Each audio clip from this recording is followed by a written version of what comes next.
Il est fascinant de constater à quel point certaines discussions peuvent prendre un virage brutal, passant d'un échange amical à une dispute acrimonieuse en l'espace de quelques secondes. On l'a presque tous vécu, vous entamez une conversation dans une ambiance détendue, puis, sans prévenir, la personne en face se met à élever la voix ou à manipuler subtilement vos propos pour vous faire passer pour quelqu'un de moins avisé. Dans ces moments-là, on peut se sentir coincé, attaqué, voire même ridiculisé. L'objectif de cette vidéo est de vous révéler comment repérer et déjouer ces tactiques de rhétorique agressive. En guise d'illustration, nous allons nous pencher sur un échange bien précis, celui entre Andrew Tate et Piers Morgan, afin de montrer, point par point, comment réagir intelligemment dans une situation où votre interlocuteur semble déterminé à vous décrédibiliser. Restez bien jusqu'à la fin, car nous aborderons des astuces pratiques, des anecdotes historiques, des références concrètes et des techniques extrêmement utiles pour parvenir à garder la main dans une conversation qui part en vrille. Vous découvrirez également comment rester calme, voire retourner la situation à votre avantage, sans adopter un ton belliqueux. Imaginez la scène. Vous discutez avec quelqu'un d'apparemment bien intentionné, et soudain, il emploie des petites phrases ou des remarques qui vous font comprendre que la bienveillance n'est plus au rendez-vous. Cela peut commencer par une simple phrase « Je ne sais pas pourquoi tu essaies de t'en prendre à moi » ou « Je vois que tu as un gros problème avec ceci ». Dès cet instant, un mécanisme inconscient s'enclenche dans l'esprit de l'autre. Ce n'est plus une discussion constructive. C'est un combat oratoire, où chacun cherche à prendre le dessus.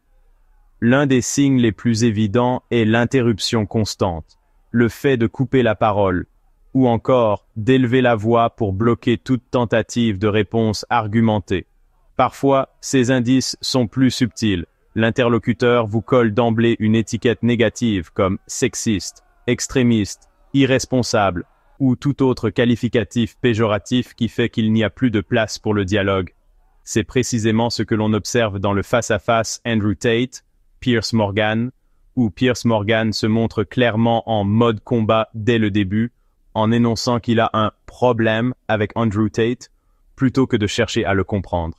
Historiquement, c'est un schéma qu'on a pu voir à de nombreuses reprises dans des débats politiques, notamment lors des élections présidentielles de 1960 aux États-Unis, entre John F. Kennedy et Richard Nixon, où les interruptions et les attaques personnelles faisaient rage, bien que de manière plus feutrée que dans certains débats actuels. Dès qu'on identifie ce mode combat, il est crucial de repérer les pièges de la conversation. L'un des pièges les plus répandus est la déformation de propos, communément appelé le strawman argument ou l'épouvantail. Cela consiste à reformuler légèrement ce que vous avez dit pour lui donner un sens qui vous est défavorable. Par exemple, vous dites « Je peux rendre la politesse à quelqu'un qui me traite avec respect » et soudain, votre interlocuteur réplique « Donc si Hitler te disait bonjour poliment, tu serais d'accord avec lui ?» Vous voyez l'énormité de la distorsion. Vous parliez simplement de respect mutuel au sens civique et on vous projette sur une admiration potentielle pour Hitler. Cette même stratégie s'est appliquée lors de l'interview entre Andrew Tate et Piers Morgan, lorsque Piers assène. Donc, si Vladimir Poutine te respectait, tu aurais du respect pour lui? L'écart est colossal entre faire preuve de courtoisie et adhérer à la totalité des idées d'une personne. Historiquement, ce type de manipulation rhétorique n'est pas nouveau. On en trouve trace dès l'Antiquité dans les controverses entre philosophes grecs. Aristote, par exemple, dénonçait déjà les sophismes et l'art de présenter des arguments fallacieux pour détourner les débats. La meilleure parade contre cette tactique? Réaffirmer clairement son point de vue initial avant de le défendre. Au lieu de se lancer immédiatement dans une justification, il faut rappeler ce qu'on a précisément dit. En effet, quand vous laissez l'interlocuteur imposer une version déformée de vos propos, vous passez à la défensive d'une position qui n'est pas la vôtre. Andrew Tate a pu faire valoir ce point plusieurs fois dans son échange avec Piers Morgan, soulignant « Ce n'est pas exactement ce que j'ai dit ». En ramenant la conversation sur le terrain exact de vos mots, vous reprenez le contrôle et vous évitez de passer pour le méchant ou l'incohérent.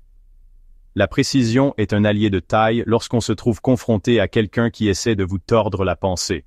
D'ailleurs, Des figures politiques et intellectuelles célèbres comme Winston Churchill, Martin Luther King Jr. ou Charles de Gaulle savaient parfaitement utiliser ce type de clarification pour neutraliser les sophismes. L'idée n'est pas de se mettre soi-même sur le même piédestal que ces grands hommes, mais de s'inspirer de leurs tactiques de clarté et de fermeté verbale. Maintenant, vous pourriez me demander, que faire si vous sentez que vous avez des arguments solides, mais que l'autre personne vous coupe constamment la parole, vous empêchant de développer votre réflexion?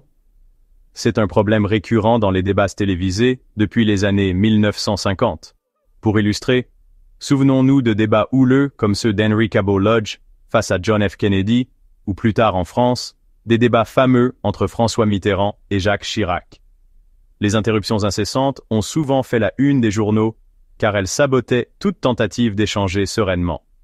Dans la conversation Andrew Tate-Piers Morgan, on voit précisément cette dynamique. Piers Morgan interrompt Andrew Tate au moment où celui-ci tente de clarifier sa position. Pour gérer cela, 3 solutions s'offrent à vous. Première solution, faire une pause et accuser réception de l'interruption. Je comprends ce que tu dis, ou j'entends ton point de vue, puis ramener la conversation à votre propos initial. C'est une technique aussi ancienne que l'art de la rhétorique lui-même, employée par les orateurs romains devant le Sénat. Cicéron, par exemple, était passé maître dans l'art de reprendre la parole après une interruption en rétablissant le fil de ses idées. Et si l'on écoute bien l'échange Andrew-Piers, Andrew Tate applique cette astuce en disant « compris, Piers », puis enchaîne sans se laisser détourner. Au niveau psychologique, cette petite validation « je comprends », je t'ai entendu, suffit à désamorcer l'attaque et à reprendre la main. Deuxième solution, anticiper l'interruption avant même qu'elle n'ait lieu. Autrement dit, signaler explicitement à votre interlocuteur que vous allez développer un point important et demander à ne pas être coupé. Andrew Tate l'illustre parfaitement avec la phrase « Et ne m'interromps pas à ce sujet, s'il te plaît ». Cette mise en garde amène l'autre à se tenir tranquille, du moins temporairement, car il est mis face à la lumière de son propre comportement. Troisième solution, pointer du doigt les interruptions si elles persistent malgré vos tentatives de prévenir. L'usage du geste de la main, l'index levé, peut sembler direct, voire un peu sec, mais ça communique clairement. Laisse-moi terminer. En disant par exemple « S'il te plaît, ne m'interromps pas, c'est la 3e fois que tu le fais », vous faites comprendre qu'il y a une limite que l'autre dépasse de manière répétitive. Cette technique est parfois critiquée pour son côté abrupt, mais elle demeure efficace, à condition de rester poli et calme. Cela rappelle la sagesse attribuée à l'empereur Marc Aurèle, 120 et 180, qui disait qu'il fallait savoir poser des limites sans pour autant céder à la colère. Il ne faut cependant pas tomber dans le piège inverse et devenir soi-même celui qui interrompt. Cela arrive lorsque vous êtes si concentré à défendre vos idées que vous coupez la parole à votre interlocuteur au moment même où il adhère partiellement à ce que vous dites. Ironique, n'est-ce pas? Dans l'échange Andrew Tate-Piers Morgan, on repère des moments où Piers Morgan aurait pu arracher un point de convergence avec Andrew Tate, mais il est tellement emporté par son élan de confrontation qu'il ne laisse pas Tate acquiescer ou nuancer. Quand l'autre commence une phrase du type « Oui, je suis d'accord, sauf que… » ou « Là-dessus, tu as raison », si vous l'interrompez, vous perdez l'occasion précieuse d'établir un terrain d'entente. Or, dans un débat où la tension est palpable, quelques points de consensus peuvent aider à détendre l'atmosphère. Souvent, les meilleurs négociateurs, qu'ils soient diplomates, médiateurs ou experts en gestion de conflits, cherchent précisément ces moments de concession de la partie adverse pour construire un climat de respect mutuel. Rester calme est sans doute la clé la plus importante pour réussir tout cela.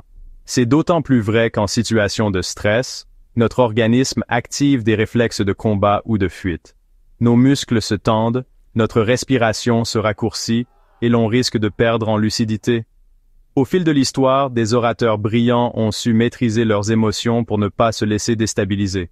Par exemple, en 1521, lors de la diète de Worms, Martin Luther a fait preuve d'un calme impressionnant, bien qu'il fût sous la menace directe des autorités.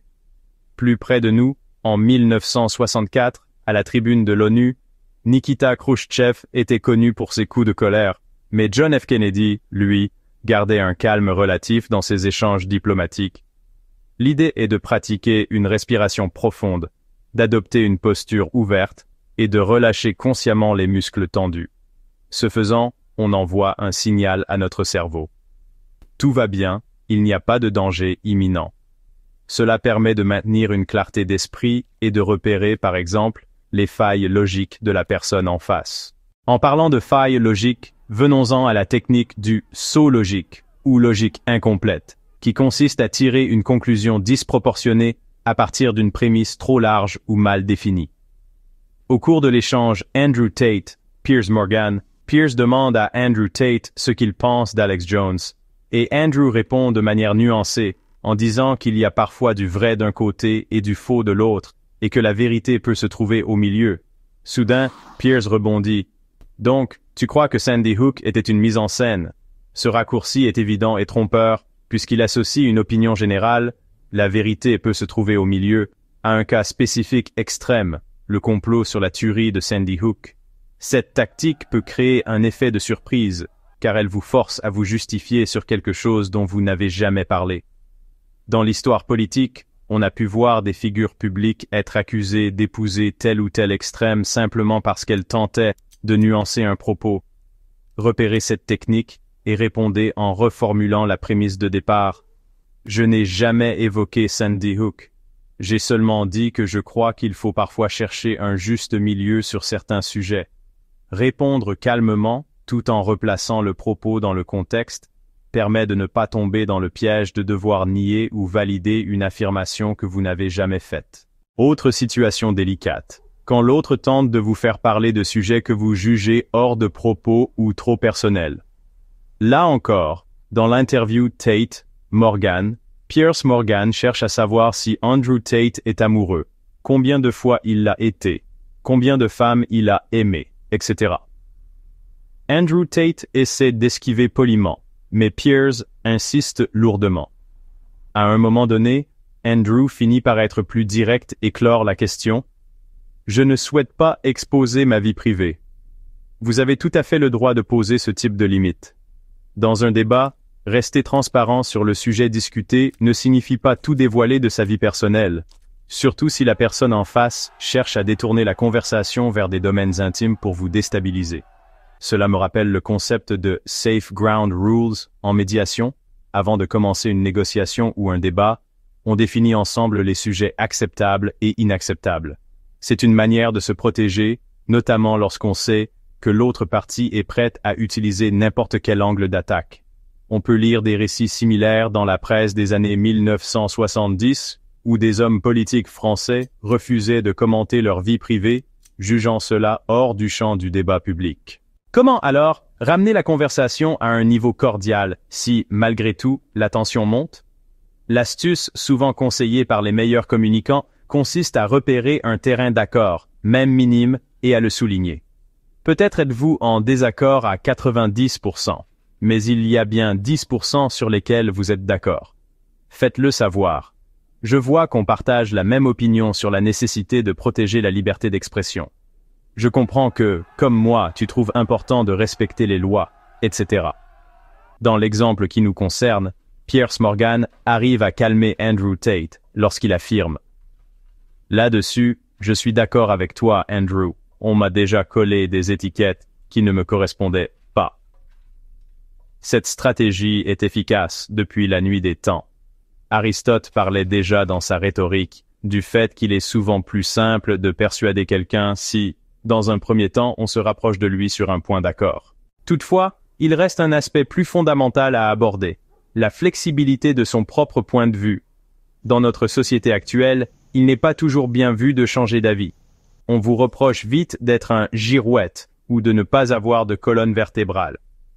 Pourtant, évoluer dans sa réflexion est une preuve de maturité et de capacité à prendre en compte de nouveaux éléments.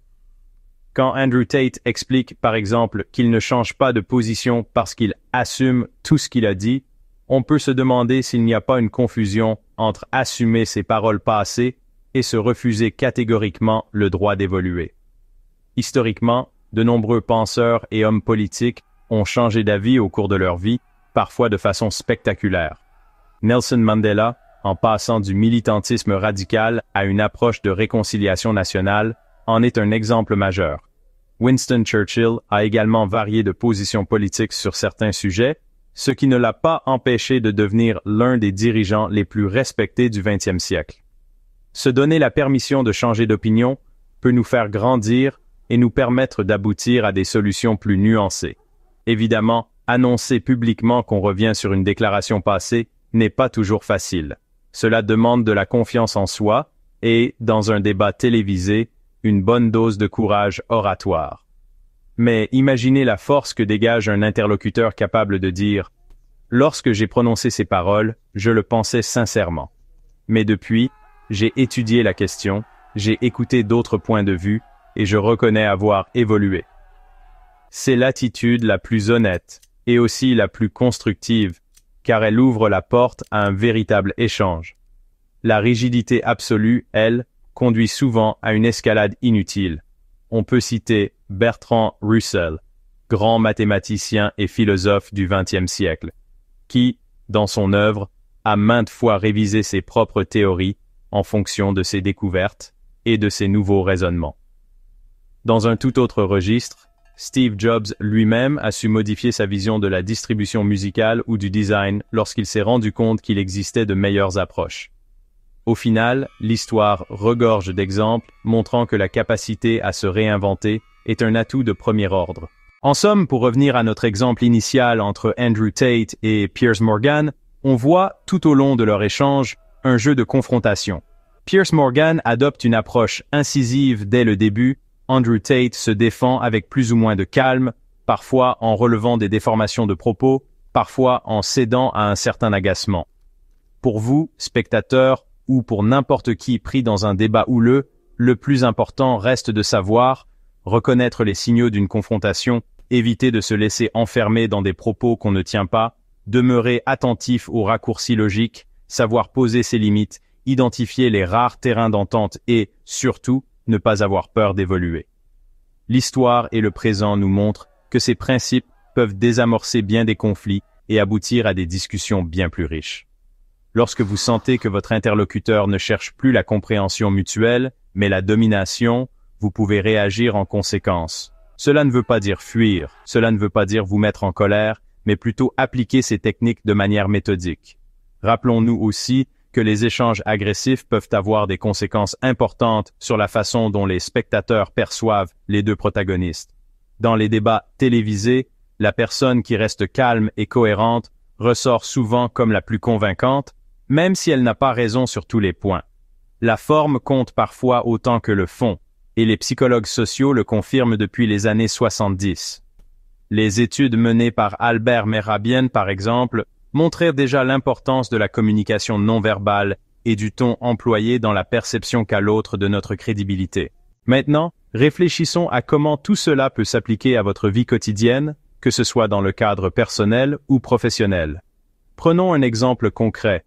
Vous êtes en réunion au travail et un collègue vous prend à partie de manière acerbe, caricaturant vos propos. Vous pouvez, d'abord, faire un bref geste pour marquer un temps d'arrêt, prendre une respiration profonde et répondre « Je comprends ta préoccupation, mais je voudrais clarifier ce que j'ai dit. » Vous réaffirmez ensuite votre opinion avec précision. « Quand j'ai proposé ce projet, je n'ai pas dit que nous devions éliminer tel aspect.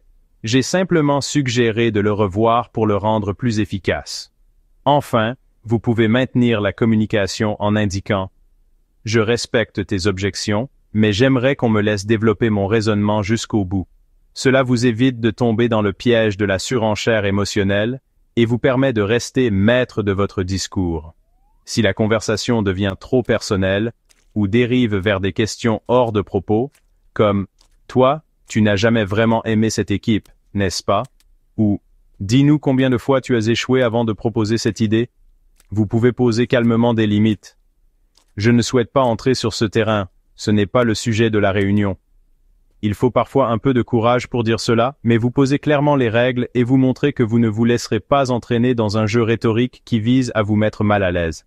Dans le cas particulier d'un débat médiatique ou sur les réseaux sociaux, Souvenez-vous que les spectateurs sont sensibles à l'authenticité et à l'intégrité. Si vous gardez votre sang-froid, si vous reconnaissez parfois que vous auriez pu formuler les choses autrement, voire que vous êtes prêt à nuancer votre position, vous y gagnez généralement en crédibilité. À l'inverse, quelqu'un qui se montre excessivement rigide, qui interrompt sans cesse, qui cherche la confrontation, peut donner une impression de force dans l'instant, mais finit souvent par lasser ou par agacer le public. Les enquêtes d'opinion réalisées après certains débats politiques majeurs, comme ceux de la présidentielle américaine de 2020, le confirment. De nombreux téléspectateurs déclarent ne pas aimer le style bulldozer. Ils préfèrent, au fond, l'échange posé, où chacun peut s'exprimer et être entendu. Songeons également à l'importance historique de la diffusion des débats. En 1960, pour la toute première fois, les débats présidentiels entre John F. Kennedy et Richard Nixon ont été télévisés à grande échelle. Cela a grandement changé la donne. L'apparence, le langage corporel, la gestion des émotions sont devenus cruciaux. Les fameux sondages de l'époque montraient que ceux qui avaient écouté le débat à la radio pensèrent que Nixon avait l'avantage, tandis que ceux qui l'avaient regardé à la télévision estimaient que Kennedy en était sorti vainqueur, notamment parce qu'il paraissait plus calme et plus confiant. Aujourd'hui, avec l'essor des réseaux sociaux et de YouTube, ce phénomène est démultiplié. Un extrait vidéo, même sorti de son contexte, peut devenir viral et façonner l'opinion publique. C'est pourquoi il est essentiel de maîtriser votre image et votre discours dans n'importe quel contexte où vous êtes filmé ou enregistré. Revenons enfin sur la question de l'évolution de sa pensée. Pourquoi est-ce si difficile d'admettre publiquement qu'on a changé d'avis? Peut-être parce qu'on craint de paraître faible ou incohérent. Pourtant, lorsqu'on regarde les grands esprits de l'histoire, la majorité d'entre eux ont évolué dans leur vision du monde. Prenez par exemple René Descartes, qui est parti s'isoler pour réfléchir à la méthode scientifique et qui a, au fil du temps, nuancé certaines positions métaphysiques. Ou bien Sigmund Freud, qui a reformulé certaines hypothèses au cours de sa carrière psychanalytique. Certes, ils sont parfois critiqués pour leur revirement, mais c'est précisément la preuve qu'ils avançaient en terrain inconnu, en quête de vérité. Dans un débat, il peut être libérateur de dire « J'ai dit ça à une époque, mais j'ai depuis compris que je devais corriger ma perspective. » L'audience y voit souvent un signe d'honnêteté intellectuelle et vous gagnez en respect auprès de ceux qui sont réceptifs à la nuance. Ainsi, l'histoire entre Andrew Tate et Piers Morgan est un parfait exemple de ce qui se produit quand deux fortes têtes s'affrontent avec l'intention de l'emporter plutôt que d'échanger réellement. L'un cherche à prouver que l'autre tient des propos inacceptables, tandis que l'autre tente de s'expliquer, parfois maladroitement, parfois en relevant à juste titre des distorsions de ses propos, mais sans jamais s'accorder la possibilité de réellement revenir sur le fond de ses positions passées. Au final, le spectateur assiste davantage à un combat de coqs qu'à un débat constructif. Pourtant, si chacun appliquait les techniques mentionnées tout au long de cette vidéo, nous pourrions avoir un dialogue plus productif. Identifier les étiquettes négatives, éviter de déformer les dires de l'autre, laisser l'autre terminer ses phrases, rester calme physiquement, signaler les sauts logiques, poser des limites quand la conversation devient trop personnelle, chercher des points d'accord et se permettre de changer d'avis. C'est un beau programme, n'est-ce pas? J'aimerais vous laisser avec un dernier rappel. Dans un échange conflictuel, tout le monde n'a pas le même objectif. Parfois, votre interlocuteur veut juste vous décrédibiliser et il ne faut pas nourrir l'espoir d'un accord. Parfois, il est en campagne pour se faire valoir auprès d'un public. Et il se peut même qu'il cherche à vous faire perdre votre sang-froid pour mieux vous discréditer. Au cours des âges, toutes sortes de stratagèmes ont été employés dans les cours royales, les parlements, les plateaux télévisés. C'est précisément pourquoi apprendre à se défendre verbalement est si important. Vous ne gagnerez pas toujours l'approbation de l'autre, mais vous pouvez préserver votre intégrité et votre crédibilité aux yeux de ceux qui vous écoutent. De toute évidence, quand Andrew Tate et Piers Morgan croisent le fer devant des millions de spectateurs, chacun essaie de tirer la couverture à soi. Vous avez l'avantage de savoir exactement quelles ficelles peuvent être tirées et comment éviter de tomber dans ces pièges. Pour conclure sur une note forte, je vous invite à réfléchir à la prochaine fois que vous vous retrouverez dans une conversation tendue. Quelle petite astuce de cette vidéo pourriez-vous appliquer immédiatement? Peut-être commencer par prendre une respiration profonde et détendre vos épaules. Peut-être clarifier un point chaque fois que vous sentez vos propos déformés. Peut-être encore indiquer poliment « Je terminerai d'abord mon explication, puis je répondrai à ta question ». Ou encore admettre, si c'est pertinent, « Effectivement, j'ai évolué sur ce sujet depuis quelques années ». Tous ces outils vous permettront de continuer la discussion de manière plus posée, plus solide et plus convaincante. Et si cette vidéo vous a été utile, n'hésitez pas à la partager avec vos proches, à laisser un commentaire expliquant si vous avez déjà été pris dans une conversation où on déformait vos propos, et bien sûr, à vous abonner pour ne pas rater les prochaines astuces de communication. Votre participation et vos retours sont essentiels pour améliorer la qualité de nos échanges futurs, et j'ai hâte de lire vos anecdotes et vos réflexions. Le but, au fond, est de créer une communauté où l'on peut discuter librement, avec respect, tout en sachant repérer et déjouer ces manœuvres rhétoriques qui nous polluent parfois.